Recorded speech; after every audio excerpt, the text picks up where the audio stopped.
तो जिस अकाउंट की जो अमाउंट है आप उसके साथ वही अमाउंट लिखेंगे, आपकी गलती के चांस नहीं होंगे। ये तो होगी एक टिप। दूसरी टिप ये है स्टूडेंट्स, क्वेश्चन सॉल्व करने तक मैंने तमाम स्टेप्स करवा दिए हैं। मुझे उम्मीद है कि अब आप फाइनल अकाउंट का किसी भी किस्म का क्वेश्चन पेपर में आएगा तो उसको अटेम्प्ट करने के काबिल हो जाएंगे। अगर आपको किसी एडजस्टमेंट की समझ ना आती हो क्वेश्चंस की प्रैक्टिस करते हुए, तो आप कमेंट्स में मुझसे पूछ सकते हैं, मैं आपको उसका ट्रीटमेंट बता दूंगा कि आपने इसको कैसे ट्रीट करना है, कहाँ कहाँ इसके इफेक्ट्स होंगे। आऊज़ुबिल्लाहिमिनश्शैतानिर्रजीम, बिस्मिल्लाहिर्रहमानिर्रहीम। अज़ीज़ तलबा तालिबात, मोहतरम असातिज़ा किराम और न्यू नॉलेज अकेडमी के नाज़रीन, अस्सलामु अलैकुम व रहमतुल्लाहि व बरकातुहू। आज की वीडियो आईकॉम पार्ट 1 के स्टूडेंट्स के लिए इंतहाई अहम है, क्योंकि आज हम उनको उनके पेपर्स में आने वाला एक कंफर्म क्वेश्चन करवाने जा रहे हैं। तो अगर आज की वीडियो आपके लिए नहीं है तो आप इस वीडियो को फॉरवर्ड कर दें, ताकि आपके ज़रिए से ये वीडियो उन तमाम बच्चों तक पहुंच सके जो आईकॉम पार्ट 1 में हैं, ताकि वो पेपर में आने वाले एक कंफर्म क्वेश्चन को तैयार कर सकें। तो स्टूडेंट्स, आज हम आपको फाइनल अकाउंट का एक पूरा क्वेश्चन सॉल्व करवाएंगे और फाइनल अकाउंट का क्वेश्चन आपके पेपर्स में कंफर्म आता है। अगर आप चैनल पर न्यू हैं तो मैं आपको बता दूं कि मैंने आपको डेबिट क्रेडिट करना सिखा दिया है। वीडियोस चैनल पर मौजूद हैं, आप वीडियोस को देख लें और अपने जनरल क्वेश्चन की तैयारी कर लें। अकाउंटिंग इक्वेशन के क्वेश्चन को मैंने सॉल्व करना सिखा दिया है। आप उन वीडियोस को देख के अकाउंटिंग इक्वेशन के चैप्टर को भी तैयार कर लें और आपका वो क्वेश्चन भी तैयार हो जाएगा। इसी तरह BRS बैंक रिकॉन्सिलेशन स्टेटमेंट के क्वेश्चंस मैंने आपको करवा दिए हैं, वो भी मैंने आपको सिखा दिया है। तमाम वीडियोस चैनल पर मौजूद हैं। इन तमाम वीडियोस के लिंक्स भी डिस्क्रिप्शन में मौजूद हैं। आप इन वीडियोस को देखकर अपने 3 कंफर्म लॉन्ग क्वेश्चन तैयार कर सकते हैं। आज मैं आपको फाइनल अकाउंट का कंफर्म लॉन्ग क्वेश्चन करवाऊंगा। इससे पहले मैं आपको फाइनल अकाउंट की एडजस्टमेंट्स करवा चुका हूं और फाइनल अकाउंट के क्वेश्चन को किस तरह से हमने सॉल्व करना है वो अकाउंटिंग के लॉन्ग क्वेश्चन वाले गेस्ट में मैंने आपको डिटेल से बता दिया है कि ट्रायल बैलेंस से आपने आइटम्स उठानी है तो ट्रेडिंग प्रॉफिट लॉस अकाउंट की डेबिट या क्रेडिट साइड पर या बैलेंस शीट की एसेट या लायबिलिटी साइड पर आपने कैसे लेके जानी है आज भी मैं बताऊंगा, लेकिन उस वीडियो मैंने आपको डिटेल से बताया है। तो स्टूडेंट्स, अगर आपने एडजस्टमेंट वाली वीडियो नहीं देखी तो थंबनेल आपकी स्क्रीन पर आ रहा है, इस वीडियो को लाजमी देख लें। इस वीडियो के बगैर आपका फाइनल अकाउंट का क्वेश्चन कंप्लीट नहीं हो सकता। तो क्वेश्चन मैंने सेलेक्ट किया है, एक बच्चे ने रिक्वेस्ट की थी कि सर ये क्वेश्चन करवा दें, तो वही क्वेश्चन मैंने सेलेक्ट किया है, वो क्वेश्चन मैं करवा देता हूँ। उस बच्चे की रिक्वेस्ट भी पूरी हो जाएगी और आपका काम भी हो जाएगा। ये क्वेश्चन मुझे बच्चे ने सेंड किया था कि ये करवा दें। तो आपने सबसे पहले तो वो स्पेसिमन याद कर लेने हैं। मैं आपको एक दफ़ा इस वीडियो में भी दिखा देता हूँ कि आपने trading and profit loss account और बैलेंस शीट के स्पेसिमन याद कर लेने हैं कि ट्रेडिंग अकाउंट की डेबिट साइड पर आपकी कौन सी आइटम्स आती हैं, प्रॉफिट एंड लॉस अकाउंट की डेबिट साइड पर कौन सी आइटम आती हैं, और इसी तरह trading and profit loss account की क्रेडिट साइड पर कौन सी आइटम्स आती हैं। ये ट्रेडिंग अकाउंट का स्पेसिमन है, इसकी डेबिट साइड की आइटम्स और क्रेडिट साइड की आइटम्स। और इसी तरह से आप प्रॉफिट एंड लॉस अकाउंट की डेबिट और क्रेडिट साइड की आइटम्स को याद कर लें कि कौन से accounts profit and loss account की डेबिट साइड पर आते हैं और कौन से क्रेडिट साइड पर आते हैं। और इसी तरह से आप बैलेंस शीट के स्पेसिमन को भी याद कर लें। ये बैलेंस शीट का स्पेसिमन है कि एसेट साइड पर कौन सी आइटम्स आती हैं, कौन से अकाउंट आते हैं, और लाइबिलिटी साइड पर कौन से अकाउंट्स आते हैं। वैसे तो आपको एसेट्स और लाइबिलिटीज़ के ये जो ऑर्डर हैं इनको फॉलो करना होता है कि जिस ऑर्डर से ये लिक्विडिटी प्रेफरेंस ऑर्डर है कि यानी लिक्विड एसेट्स हमने पहले लिखे हैं, बाद में करंट एसेट्स, फिर फिक्स एसेट। लेकिन अगर आप क्वेश्चन में इस तरतीब को ऊपर नीचे भी कर जाएंगे तो आपको पूरे नंबर मिलेंगे स्टूडेंट्स। तो ये बैलेंस शीट का स्पेसिमन, ये 3 स्पेसिमन आपको याद होने चाहिए। फिर आपको क्वेश्चन में इस तरह से ट्रायल बैलेंस दिया होता है, ट्रायल बैलेंस से आपने अकाउंट को उठाना है, ट्रेडिंग प्रॉफिट लॉस की डेबिट या क्रेडिट साइड पर लिखना है या बैलेंस शीट की एसेट और लाइबिलिटी साइड में से किसी एक साइड पर आपने लिखना होता है। तो वो मैं आपको पहले बता चुका हूँ और इस वक्त उस वीडियो का थंबनेल भी आपकी स्क्रीन पर आ रहा है। आप इस वीडियो को लाजमी देख लें और एडजस्टमेंट्स वाली वीडियो का भी आप लाजमी देख लें स्टूडेंट्स। अब जब आपको पेपर में क्वेश्चन आए तो आपने पहले उसको अच्छी तरह रीड करना है और रीड करते ही आप साथ साथ निशान लगाते जाएं, लिखते जाएं कि ये अकाउंट कहाँ जाएगा, यानी ट्रेडिंग अकाउंट की डेबिट या क्रेडिट साइड पर जाएगा, प्रॉफिट लॉस अकाउंट की डेबिट या क्रेडिट साइड पर जाएगा, या बैलेंस शीट की एसेट या लायबिलिटी साइड पर आएगा। कैसे बोला? Cash in hand. अब ये एसेट है, मैं इसके साथ ए लिख देता हूँ। Got it students? इसी तरह आपने सबके साथ लिखने ना, डेक्टर्स एसेट्स हैं, फर्नीचर एंड फिक्सचर्स एसेट है। ओपनिंग स्टॉक ट्रेडिंग अकाउंट की डेबिट साइड पर जाता है तो मैंने TD साथ लिख लिया। गुडविल आपका एसेट है। Accumulate depreciation furniture and fixture, depreciation trial balance में दी है। एडजस्टमेंट में मैंने आपको ट्रीटमेंट बड़ी डिटेल से बताई थी कि जब ट्रायल बैलेंस में आपको डेप्रिसिएशन दी होगी तो आपने उसको एसेट में से लेस करना है। बैंक ओवरड्राफ्ट ये आपकी लाइबिलिटी है। अर्शस कैपिटल लाइबिलिटी साइड पर, मॉर्गेज लोन लाइबिलिटी साइड पर, sale less return trading account की क्रेडिट साइड पर, commission earned profit and loss account की क्रेडिट साइड पर, परचेजेज लेस रिटर्न्स यानी परचेजेज में से रिटर्न्स माइनस करके उन्होंने यहाँ लिखे हुए हैं तो ये ट्रेडिंग अकाउंट की डेबिट साइड पर, rent expense profit and loss account की डेबिट साइड पर, miscellaneous expense profit and loss account की डेबिट साइड पर। Got it students? इस तरह से आपने अपने अकाउंट्स को मार्क कर लेना है कि आपके अकाउंट्स कहाँ कहाँ जाएंगे। अब आ जाएं एडजस्टमेंट्स पे। सबसे पहली एडजस्टमेंट जी, closing stock on December 31, 2005 was ₹1,05,000। तो ये आपका कहाँ कहाँ जाएगा स्टूडेंट्स? ये आपका ट्रेडिंग अकाउंट क्रेडिट साइड पर जाएगा एंड एसेट होगा ये आपका। हर एडजस्टमेंट के दो फैक्ट होंगे। इस वीडियो में मैंने आपको दोनों फैक्ट्स बता दिए हैं कि अगर आपके पास क्लोजिंग स्टॉक होगा तो trading account credit side, balance sheet asset side पर जाएगा जी। डेप्रिसिएशन ऑन फर्नीचर, एक तो ये प्रॉफिट लॉस अकाउंट की डेबिट साइड पर जाएगा और दूसरा ये लेस होगा एसेट में से।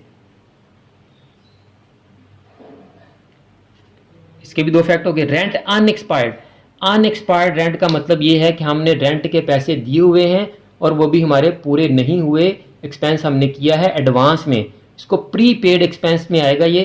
तो प्री पेड एक्सपेंस की ट्रीटमेंट मैंने आपको बता दिया। प्रॉफिट एंड लॉस अकाउंट में से माइनस होगा, किस में से? रेंट में से, और बैलेंस शीट एसेट साइड पर जाएगा। तो एक तो माइनस होगा ये profit and loss account debit side rent में से, और दूसरा ये जाएगा जी एसेट साइड पर। चौथी एडजस्टमेंट सुनो देखें, commission earn but not receive 3000। तो ये हमने कमीशन कमा ली है लेकिन रिसीव नहीं की, मतलब ये कमीशन रिसीवेबल है, अक्रूड रेवेन्यू है। तो इसकी ट्रीटमेंट क्या है? प्रॉफिट लॉस अकाउंट में ऐड हो जाएंगे ये 3000, किस में ऐड हो जाएंगे? कमीशन में, और बैलेंस शीट में ये एसेट साइड पर जाएंगे। तो इसकी दो एडजस्टमेंट्स क्या हो जाएंगी? ऐड हो जाएंगी profit loss account credit side पर, क्योंकि हमारी इनकम जो है वो क्रेडिट साइड पर होगी, और दूसरा फैक्ट क्या होगा कि ये एसेट साइड पे जाएंगे जी। तो स्टूडेंट्स एडजस्टमेंट्स के मैंने तमाम फैक्ट्स आपको करवा दिए, ट्रायल बैलेंस की भी तमाम मैंने अकाउंट्स, तमाम आइटम्स बता दी कि कहाँ कहाँ जाएंगी। अब जस्ट हमने इनको पुट करना है। स्पेसिमन में आपको बता दूं कि आपने प्रॉपर स्पेसिमन बनाना है, जिस तरह मैंने आपको BRS के क्वेश्चन सॉल्व करवाते हुए बताया था कि आपने हर क्वेश्चन का स्पेसिमन प्रॉपर बनाना है। अगर आप प्रॉपर स्पेसिमन नहीं बनाएंगे तो आपके नंबर हो सकता है कट जाए स्टूडेंट्स। अब स्टूडेंट्स आपकी स्क्रीन पर क्वेश्चन आ रहा होगा, मैं आपको सॉल्व करके देता हूं कि आप इसको सॉल्व किस तरह से करेंगे।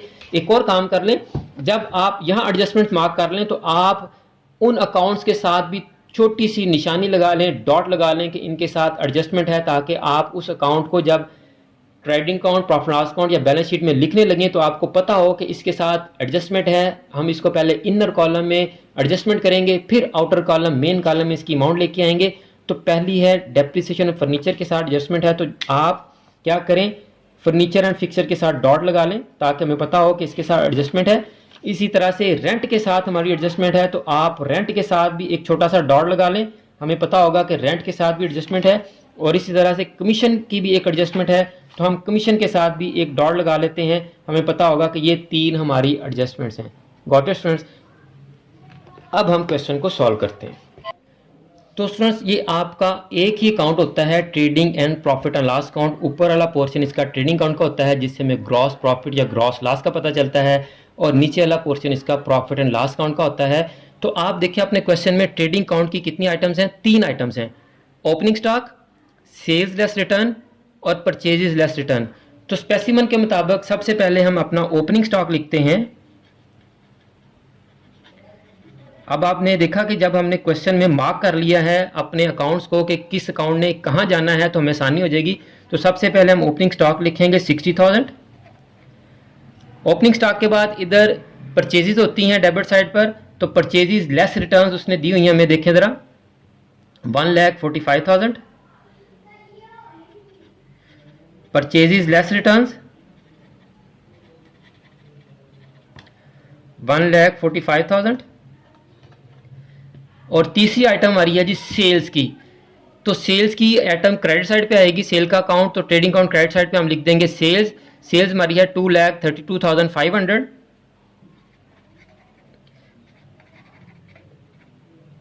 सेल्स लेस रिटर्न जी 2,32,500। अब स्टूडेंट्स मैं आपको दो टिप्स बताना चाह रहा हूं।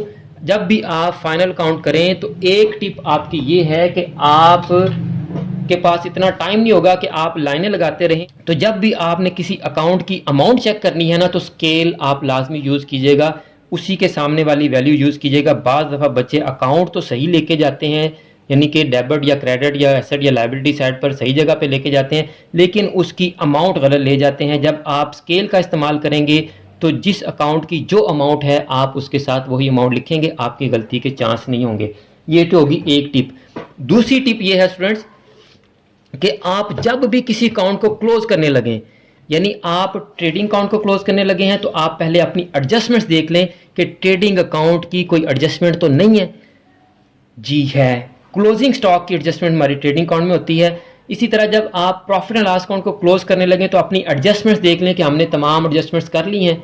Got it students? तो अब आप यहाँ पे लिखेंगे क्लोजिंग स्टॉक। अक्सर बच्चे ट्रेडिंग अकाउंट करते हुए क्लोजिंग स्टॉक की आइटम को भूल जाते हैं। क्लोजिंग स्टॉक हमारा है जी 1,05,000। अब हम दोनों साइड्स में से देखेंगे कि टोटल कौन सा ज़्यादा है। जो सा टोटल ज़्यादा होगा दोनों साइड्स पर वही टोटल लिखेंगे। 2 लाख और 1 लाख इस साइड का टोटल ज़्यादा है। जब आप टोटल करेंगे तो आपके पास टोटल आया 3,37,500। यही टोटल इधर आएगा और बिल्कुल इसकी सीध में आएगा 3,37,500। 3,37,500 में से जब आप 60,000 और 1,45,000 को निकालेंगे तो ये आपके पास आ गया 1,32,500। This is your gross profit. आप इधर लिखेंगे ग्रॉस प्रॉफिट कैरी डाउन, नीचे ले जाएंगे। नीचे ये कहाँ आ जाएगा? प्रॉफिट एंड लॉस अकाउंट में। तो ये इधर आ जाएगी आपकी पहली item gross profit brought down 1,32,500। अब हमने प्रॉफिट एंड लॉस अकाउंट बनाना है, तो आप दोबारा से अपने क्वेश्चन पे आएँ और देखें आपकी प्रॉफिट एंड लॉस अकाउंट की आइटम्स कौन कौन सी हैं जी। एक कमीशन की है, एक रेंट एक्सपेंसेस की है और एक मिसलिनियस एक्सपेंसेस की है। यानी कि 2 डेबिट साइड की आइटम्स हैं और एक क्रेडिट साइड की आइटम है। Got it students? और कमीशन के साथ डॉट है, इसका मतलब कमीशन के साथ हमारी एडजस्टमेंट है। इसी तरह रेंट एक्सपेंस के साथ भी हमारी एडजस्टमेंट है। इन दोनों एडजस्टमेंट्स को भी हम साथ ही कर लेंगे। तो सबसे पहले आ जाएं आप डेबिट साइड पर। डेबिट साइड पर आपका रेंट है, क्योंकि इसके साथ एडजस्टमेंट है तो इसको हम इनर कॉलम में लिखेंगे। रेंट की अमाउंट है जी 24,000 और ये चूंकि प्रीपेड रेंट था तो आप इसके साथ प्रीपेड लिख लें, या एडजस्टमेंट में जो वर्ड उसने यूज किए हैं अनएक्सपायर्ड रेंट की टर्म उसने यूज की है आप वही लिख लें अनएक्सपायर्ड रेंट। कितना था जी अनएक्सपायर्ड रेंट? 6,000।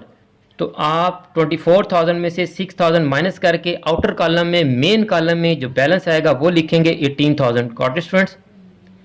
दूसरी आइटम आपकी मिसलिनियस एक्सपेंसेस की है। मिसलिनियस एक्सपेंसेस कितने हैं जी 2,500 के, उसके साथ एडजस्टमेंट नहीं है तो हम उनको ऐसे ही लिख देंगे 2,500। अब आ जाए जी आपकी क्रेडिट साइड की आइटम थी कमीशन अर्न्ड, उसके साथ भी आपकी एडजस्टमेंट है। जो अभी हमने कमीशन रिसीव करनी है तो उसको इनर कॉलम में एडजस्टमेंट को करेंगे पहले आप, फिर आउटर कॉलम में आप जो बैलेंस आएगा वो लिखेंगे। 15,000 की आपकी कमीशन थी और जो हमने अभी रिसीव करनी है उसको ऐड करें। ऐड अक्रूड लिख लें, रिसीवेबल लिख लें, जो मर्जी लिख लें। क्वेश्चन में जो टर्म लिखी है वो लिख लें, आपकी मर्जी है जी। ऐड रिसीवेबल आपने पूरा लिखना है, कमीशन रिसीवेबल लिखेंगे साथ। ये आपका टोटल आ गया जी 18,000। अब आप देखें 1,32 इधर है तो टोटल आपका यही बड़ा होगा, दोनों साइडों पर यही टोटल आएगा। लेकिन वही बात कि आप क्लोज करने से पहले अपनी एडजस्टमेंट चेक कर लें कि आपने तमाम एडजस्टमेंट्स कर ली हैं। तो स्टूडेंट्स देखें डेप्रिसिएशन की एडजस्टमेंट हमने अभी करनी है जो कि प्रॉफिट लॉस अकाउंट की डेबिट साइड पर आएगी। रेंट अनएक्सपायर्ड की हो गई हमारी और commission earned but not received की भी होगी जी। अब आप डेप्रिसिएशन कितनी लेनी है हमने जी 10% डेप्रिसिएशन लेनी है फर्नीचर एंड फिक्सचर पर। फर्नीचर एंड फिक्सचर 90,000 का है, तो आप इसके ऊपर 10% लेंगे तो 9,000 आपकी डेप्रिसिएशन आ जाएगी। तो यहाँ आप लिखेंगे आप depreciation on furniture and fixture, पूरा अकाउंट लिखेंगे आप फर्नीचर एंड फिक्सचर जी। 9,000 की आपकी डेप्रिसिएशन आ गई। अब आप टोटल करें और बैलेंस कर लें। इस साइड का टोटल आपके पास आ रहा है 1,50,500 और यही टोटल हम इधर लिखेंगे। जगह मेरे पास चूंकि कम थी, मैंने पहले ही लाइंस काउंट कर रखी थी। इधर मैंने अभी आपको स्पेसिमन लिखवाना है बैलेंस शीट का। जैसे ये ट्रेडिंग अकाउंट का हमने ऊपर टाइटल दिया है, trading and profit loss account लिखा है, फॉर द ईयर एंडर 31 दिसंबर 2005 लिखा है। Trading and profit loss account के साथ आप हमेशा फॉर द ईयर एंडेड लिखेंगे और बैलेंस शीट के साथ आप हमेशा एज ऑन 31 दिसंबर 2005 लिखेंगे। ये एक दिन की स्टेटमेंट होती है, ये एक पीरियड का अकाउंट होता है स्टूडेंट्स, गॉट इट। अब आप 1,50,500 में से 18,2500 और 9,000 को माइनस करें तो आपके पास जो बैलेंस आएगा वो आपका नेट प्रॉफिट होगा 1,21,000, गॉट इट स्टूडेंट्स। तो लिखेंगे आप नेट प्रॉफिट और इसके साथ आप ब्रैकेट्स में लिखेंगे transfer to capital account, transfer to capital account, got it students. ये आपका trading and profit loss account complete हो गया। अब हमने बैलेंस शीट बनानी है, तो बैलेंस शीट की आइटम्स देखें आपकी कौन कौन सी हैं जी। पहली 3 आइटम्स हमारी एसेट्स हैं, ये गुडविल भी asset, accumulated depreciation furniture and fixture में से माइनस होनी है, बैंक ओवरड्राफ्ट लाइबिलिटी, अर्शस capital liability, mortgage loan liability. आप कैपिटल के अकाउंट को लाइबिलिटी साइड पर सबसे एंड पे लिखेंगे, उससे पहले आप लाइबिलिटीज की तमाम आइटम्स को लिख लेंगे स्टूडेंट्स, गॉट इट। पहले हम एसेट्स को लिख लेते हैं जी। कैश इन हैंड है हमारे पास सबसे पहले,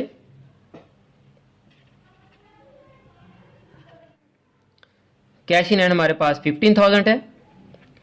उसके बाद डेटर्स हैं जी, डेटर्स 42,500। उसके बाद हमारे पास है जी furniture and fixture, furniture and fixture इसकी अमाउंट कितनी जी 90,000। अब यहां पे जो अक्यूमुलेटेड डेप्रिसिएशन का अकाउंट था वो यूज होगा। इस साल हमने फर्नीचर एंड फिक्सचर की डेप्रिसिएशन कितनी ली 9,000 और पहले से हमने कितनी ले रखी है 9,000। तो टोटल फर्नीचर एंड फिक्सचर की डेप्रिसिएशन ये वाली मिलाकर और अक्यूमुलेटेड डेप्रिसिएशन मिलाकर टोटल होगी 18,000। तो लेस अक्यूमुलेटेड डेप्रिसिएशन 9,000 प्लस 9,000, तो 18,000 माइनस करेंगे हम, गॉट इट स्टूडेंट्स। 9,000 इस साल वाली और 9,000 जो पहले से हमने डेप्रिसिएशन चार्ज की थी। इस क्वेश्चन में सिर्फ यही एक पॉइंट था, तो बाकी सीधी सीधी एडजस्टमेंट थी स्टूडेंट्स। तो ये आ गया आपके पास 72,000, गॉट इट जी। नेक्स्ट पॉइंट हमारा कौन सा है जी, goodwill, that is asset. Goodwill की अमाउंट कितनी है जी 60,000। उसके बाद आपका आ गया जी एसेट, कोई देखिए है एसेट कोई नहीं। अब लाइबिलिटीज पे आ जाए जी, बैंक ओवरड्राफ्ट, बैंक ओडी,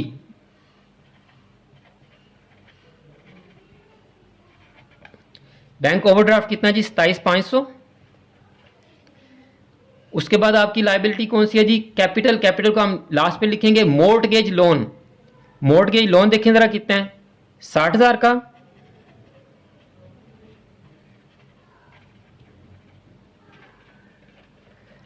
उसके बाद स्टूडेंट्स देखें लाइबिलिटी कोई नहीं है। जिस तरह मैंने आपसे कहा था कि ट्रेडिंग अकाउंट को क्लोज करने से पहले देख लें कोई एडजस्टमेंट तो नहीं रहती हमारी, प्रॉफिट एंड लॉस अकाउंट को क्लोज करते हुए चेक कर लें क्योंकि एडजस्टमेंट तो नहीं रहती हमारी। इसी तरह से अब हम बैलेंस शीट को क्लोज करने से पहले देख लेंगे कि आपकी कोई एडजस्टमेंट तो नहीं रहती। तो आ जाए जी एडजस्टमेंट्स पे। क्लोजिंग स्टॉक को हमने एसेट साइड पर लिखना है, तो पहले आप लिखें जी क्लोजिंग स्टॉक को। सबसे पहले किसको लिख लें आप, क्लोजिंग स्टॉक को लिख लें।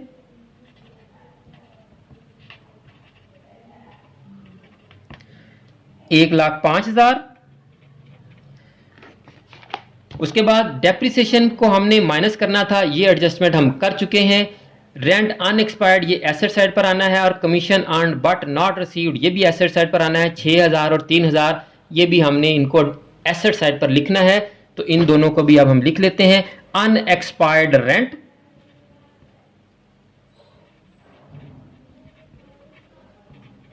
क्या प्रीपेड रेंट, जो टर्म आपने ऊपर लिखी है प्रॉफिट एंड लॉस अकाउंट में वही यहां लिखें, और कमीशन रिसीवेबल, जैसे अकाउंट रिसीवेबल आपके एसेट होते हैं इसी तरह से आपकी कमीशन रिसीवेबल भी एसेट है 3000। तो स्टूडेंट्स एसेट साइड के तमाम अकाउंट हमने लिख लिए, लायबिलिटीज के भी सारे लिख लिए, एडजस्टमेंट्स भी हो गई। अब हम अपने कैपिटल को लिखते हैं। कैपिटल हमारा है स्टूडेंट्स 95,000 का। अब इसमें आप नेट प्रॉफिट को ऐड करेंगे। नेट प्रॉफिट हमारा था 1,21,000 प्लस नेट प्रॉफिट, तो ये आपके पास आउटर कॉलम में आ जाएगा 2,16,000। अब स्टूडेंट्स आप क्या करें, इन तमाम को ऐड करें और इधर से इन तमाम को ऐड करें। अगर आपके दोनों साइड्स के टोटल बराबर आते हैं तो इसका मतलब आपका क्वेश्चन ठीक है। अगर आपके दोनों साइड्स के टोटल बराबर नहीं आते तो आपके क्वेश्चन में कोई गड़बड़ है, उसको आप दोबारा से चेक करें। 3,03,500 इधर आया और 3,03,500 आपका इधर आ रहा है, दोनों टोटल हमारे इक्वल हैं, इसका मतलब हमारा क्वेश्चन ठीक है। स्पेसिमन में आपको कंप्लीट करवा दूं, यहां ऊपर आप लिखेंगे नाम, इधर नीचे लिखेंगे आप बैलेंस शीट, और एज ऑन 31 दिसंबर 2005। तो स्टूडेंट्स मुझे उम्मीद है कि आज की वीडियो से आपको फाइनल अकाउंट का क्वेश्चन अच्छी तरह समझ आ गया होगा। आपको क्वेश्चन को पढ़ने से लेकर एडजस्टमेंट्स को मार्क करने से लेकर क्वेश्चन सॉल्व करने तक मैंने तमाम स्टेप्स करवा दिए हैं। मुझे उम्मीद है कि अब आप फाइनल अकाउंट का किसी भी किस्म का क्वेश्चन पेपर में आएगा तो उसको अटेम्प्ट करने के काबिल हो जाएंगे। अगर आपको किसी एडजस्टमेंट की समझ ना आती हो क्वेश्चंस की प्रैक्टिस करते हुए तो आप कमेंट्स में मुझसे पूछ सकते हैं, मैं आपको उसका ट्रीटमेंट बता दूंगा कि आपने इसको कैसे ट्रीट करना है, कहाँ कहाँ इसके इफेक्ट्स होंगे। अगर आप एडजस्टमेंट्स वाली वीडियो को भी देख लेंगे तो आपको वहाँ से भी काफ़ी कुछ सीखने को मिल जाएगा और आपका फाइनल अकाउंट का क्वेश्चन बड़े ही आराम से हो जाएगा। स्टूडेंट्स आप इस वीडियो को और चैनल की दीगर तमाम वीडियोस को अपने क्लास फेलोज और फ्रेंड्स के साथ भी लाजमी शेयर किया करें ताकि आपकी वजह से उनका फायदा हो सके। और अगर आपने अभी तक हमारा यूट्यूब चैनल सब्सक्राइब नहीं किया तो यूट्यूब चैनल को सब्सक्राइब कर लें, बेल आइकन को दबाकर ऑल नोटिफिकेशन को भी ऑन कर लें ताकि आपका कोई लेक्चर और कोई टेस्ट मिस ना हो सके। स्टूडेंट्स मेरी दुआ है कि आपका अकाउंटिंग का पेपर इंतहाई अच्छा हो और आप तमाम पेपर्स में इंतहाई अच्छे नंबरों से कामयाबी हासिल करें। आखिर में मेरी दुआ है कि अल्लाह ताला तमाम स्टूडेंट्स को, मेरे तमाम नाज़रीन को और पूरी उम्मत मुसलमान को दीन और दुनिया के तमाम इम्तिहानात में कामयाबियाँ अता फरमाए, हम सब की बख्शिश और मग़फ़िरत फरमाए, ख़ात्मा बिल ईमान फरमाए। मुझे भी अपनी दुआ में याद रखा करें। अगली वीडियो तक के लिए फ़ी अमानिल्लाह।